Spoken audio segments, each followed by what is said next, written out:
Patuloy na kinekwestiyon sa Korte Suprema ang legalidad ng unprogrammed funds na nakapaloob sa General Appropriations Act o GAA ng taong 2024, 2025 at 2026. Sa ginanap na oral argument sa Korte Suprema kahapon April 7, kinekwestiyon ng mga petitioner ang nasa 449.5 billion pesos na bicameral insertion sa 2024 GAA. Gayon din ang umano'y amendment sa special account sa general funds ng 2025 national budget at ang unprogrammed appropriations sa ilalim naman ng 2026 General Appropriations Act. Pero ayon kay Solicitor General Attorney Darlene Marie Berberabe, walang nalabag o nakaayon sa saligang batas ang naturang unprogrammed funds. The invalidation of an entire legislative mechanism should not be done unless the petitioners have shown a clear and irreconcilable conflict with the Constitution. It is our position that they have not. Tungkulin ng kapita-pitagan at kataas-taasang hukuman ito na bantayan ang mga linyang itinakda ng konstitusyon.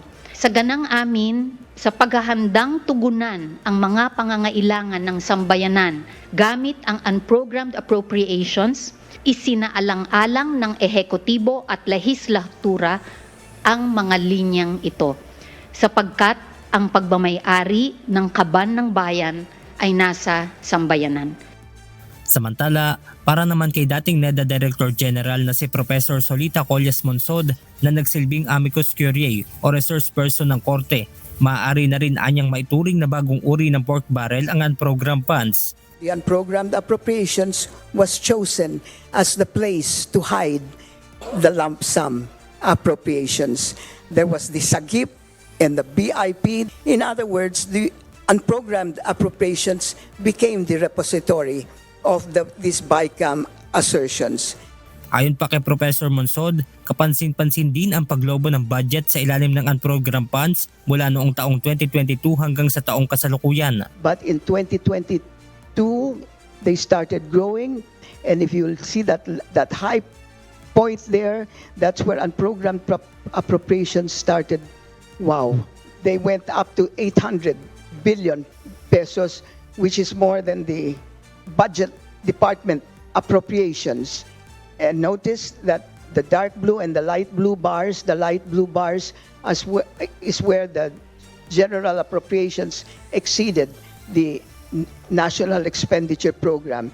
Anyway, you could see the ballooning of the unprogrammed appropriations.